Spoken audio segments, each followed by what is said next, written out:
Hello, BHS community. For those of you who do not know me, my name is Michael Vignon, and I'm the senior class president. Today, we want to bring your attention to a growing epidemic that impacts all of us, directly and indirectly. Hello, BHS. My name is Kaylee DeMeo, Junior Class President here at BHS. It's important that you pay attention over the next several minutes as the information shared today can make an important difference or even save a life. Hello, Redcoats. My name is Sarah Gazzardi, sophomore class president, and as student leaders, we feel this PSA is coming to our school community at a very important time. Hello, my name is Carolina Carlone, freshman class president, and I would like to reiterate that today's message is intended to provide our school community with insight regarding the threat us young people are up against regarding the accessibility and culture surrounding the growing drug epidemic. So, remove your earbuds, put your phones away, and give us your undivided attention as we take some time to speak with School Resource Officer DePinto and Mr. John Schmoltz, Head of Security and Safety for the Berlin Public Schools. What are the leading concerns for young people when discussing the growing drug epidemic? It's a tricky question, and I answer that question as a parent and also as a police officer. I think we're in a cumbersome term right now as a society with the legalization of marijuana in Connecticut for people 21 and older. When I say I answer it as a parent, I have two children of my own that are in college and are going to be dealing with these issues. So as the government legitimizes the use of marijuana for adults, for people under 21, I'm sure that opens a wide range of opinions and questions that need to be addressed. There needs to be open and honest conversations about the dangers of drug use, even as society is kind of moving to a different place where it's legalized. A big aspect of marijuana is the gateway function. I've had discussions with other officers about and professional experience. You see how every drug addict that we've come across in my law enforcement career, they started off with lower, so-called less dangerous or lighter drugs than the heavier drugs like heroin. So everyone started off trying, experimenting, and then they get into an aspect where they're chasing something greater, something more powerful. And I think that's the problem. If society right now is legalizing marijuana, there are steps down the road that lead to harder drugs for many, many people. And it's to kind of put the brakes on that and stop that. I think there's a lot of misinformation out there from the internet, from unqualified resources providing information. There's a marketing component with the commercial entities, the way they market it, the packaging that comes in, very misleading. You have children going to the hospital. Again, this isn't in the media. Children going to the hospital on overdoses from eating gummy bears that are contaminated with cannabis or some other type of substance. Uh, the mismarketing of these products to the younger crowd, whether it's vapes, whatever, trying to induce them, entice them, and get them basically addicted to their product over the long term. I don't think those are really discussed. It's not in the media. And unfortunately, there's a general public perception that this is acceptable behavior, whether it's marijuana, they talk about mushrooms for mental illness type treatment. Until they really found out the MAA, American Medical Association, approves these types of drugs, you got to think twice about it. And the other thing, when you see a TV commercial for prescription drugs, all the warnings they put on that, you don't see those warnings on these products they could click and buy right off the internet. So it's kind of a sad state that it's marketed to younger people that's going to have long-term effects that they're not really going to care about. Just last Thursday, a fatal overdose took place at nearby Sports Science Academy.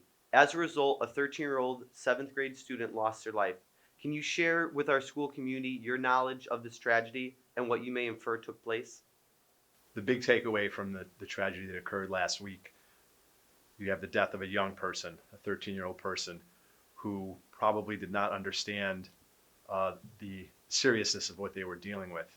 Law enforcement, we get bulletins constantly about statistics regarding fatal overdoses involving fentanyl, and the numbers have been going up steadily for several years. It's such a lethal drug that when the students that were in the vicinity of the incident that happened in Hartford, when they left school that day, they had to have their shoes decontaminated because just one small, even like a pinprick size amount of fentanyl can be fatal. So I think about the lethality of that substance in a school setting, and again, dealing with a 13-year-old who doesn't have the capacity to understand that what they're dealing with is so lethal. And I think it was just a horrible, terrible combination of events that occurred. But we have to use that as a learning tool, right? You learn from these type of incidents so that something similar doesn't happen in the future. But the main thing was the seriousness of that substance and the lethality of it. It's hundreds of times more fatal than average street drugs that we've seen over the last few years. And like I said, the numbers are just increasing as far as seizures. So we know that it's out there. It's a growing problem at all ages and all levels of society, students and adults. You know, being in law enforcement since 1983, I've seen a whole bunch of stuff when I worked in Cromwell, the Harvard Police Department, the University of Harvard, numerous different types of scenarios. And this is the epitome of the drive-by shooting with the innocent kid being shot. In this case, you know, people say it's nonviolent drug offenses. This is a classic example of a nonviolent drug offense when somebody dies. The student ingested it, whether it was intentionally or being bullied into doing it, I'm really not sure. But when they found 40 bags of fentanyl in the school, to me, that's the first sign there's drug dealing going on in the school. That's probably somebody's stashes or not. It's a multi-agency investigation with the Harvard Police and the feds and other state agencies looking into it. So I'm sure there's going to be arrests coming out of it. So it's going to be defined as a criminal act, how that juvenile, that 13-year-old, was able to obtain that drug, you know, what possessed him to ingest it. But more importantly, it goes back to the illegal drug trade. You don't know what you're ingesting. Could have been thinking he was just ingesting a non-harmful drug, and he ended up dying. And again, since 2000, I think there's been over 700,000 fentanyl-related deaths in the United States. That's, you know, 30, 40,000 a year. And that's, you know, it's really unacceptable when you really think about it. What are your concerns regarding the accessibility of these drugs? How are people, especially young people, at a higher risk? Young people are at a higher risk because of the fact that it's just human nature. When you are a teenager, you're high school or college age, you tend to think that you're invincible, right? Not a lot of people have the mindset that you think of what can happen down the road, months, years from now. Going back to the gateway function, young people might think, oh, I'm never going to get addicted, or I can handle it. But as you get older and you kind of are more aware of the world around you and you see people on a regular basis that have not been able to handle it, and you think more about the long-term effects that these type of substances have on your body and your life in general. I think if you look to a lot of the crime, whether it's property crime, whether it's domestic violence crimes, you can all add that. They all come kind of back to drug use, and the way that affects your life and negative consequences leads to just many, many lives that have gone off the rails. So I would just urge young people to think that the decisions you make now, right, they can affect your tomorrow, your next week, your next year. So I think the mindset is to take care of yourself at a younger age and to understand that the decisions you make now can have long-lasting effects for your future, not only for your future, but for your family and your friends and the people that care about you. I think young people are at higher risk because they're naive, they don't have world experiences. And again, very intelligent kids I've seen. When I was a job in Harvard, a scholar athlete from Bristol, buying heroin, when you're talking to him afterwards, how'd you get hooked on heroin? He said, I went to a party once, took a sniff, thought I was stronger than it, now I'm a junkie.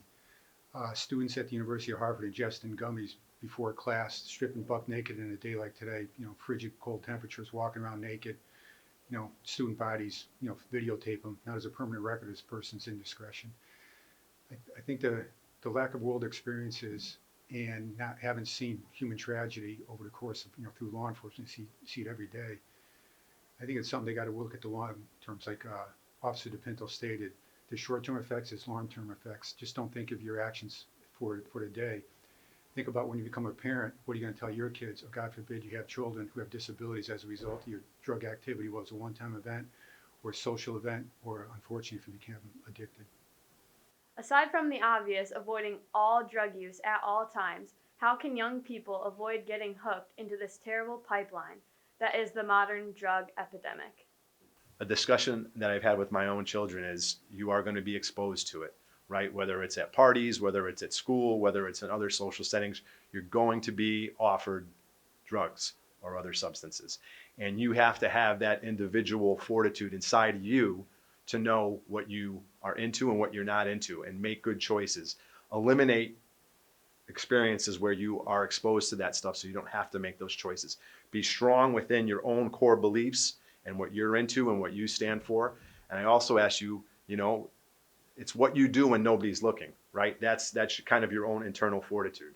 So I think the best thing is just to have a good support structure, be with like-minded people, and just have a strategy in place in the back of your mind what you're going to do when you get put into those situations where you're exposed to it and there's an offer. Stand on your principles. Be yourself. make the choices that you know that are right for you, not in the short term, but in the long term. You know, being young, there's a lot of leadership skills and a lot of courage that has to be developed. You know, leadership is the ability to make decisions. Courage is the ability to overcome your fears. And when you're put in a situation you feel uncomfortable, whether you're on a date with another person who's trying to take advantage of you, or if somebody's trying to influence you with alcohol, drugs, along those lines, people are going to respect you more when you have the ability to say no. No is a very difficult word to tell people at times. No, it's 2 letters, but it has a lot of implications. And you got to have the 360 awareness around you of what you're doing, how it's going to affect you short term, long term, how it's going to affect your family and friends. Because again, if you know any people involved in substance abuse, of alcoholics in the family, the home life is miserable. It just creates problems down the road. And again, maybe you have seen it, maybe you haven't seen it. But again, going through the long-term effects when you're 16, 18, 25 years old, your body's still developing, your brain's still development. And once you start killing brain cells through this use, you don't recover. So you could be a genius, extremely intelligent, but it's going to take its toll on you. And again, I could tell you numerous cases of kids I went to school with, not kids anymore, went to school, fried their brains, never had productive lives. The majority of them are dead now for a variety of reasons. So make a conscious decision and make the best decision that's right for you, not for somebody else trying to push something upon you, because they don't care about you. They really don't if they're offering that to you. We hope this information provides our school community with a better understanding of the danger that the modern day drug epidemic poses for all of us. If you or a loved one needs additional support, we encourage you to seek out your school counselor or a school social worker. They will be able to support you with additional resources. Students can also visit Mrs. Carbonell or Miss Babel in our school health office. Their medical backgrounds serve as an important perspective, and they, too, can help provide additional support and resources. And lastly, don't forget about our school security team. This includes SRO DePinto, Mr. Schmaltz, Mr. Capasso, and our newly appointed security officer, Mr. Andrzejewicz. Each of these individuals have a vast background and can support our student body in a variety of ways.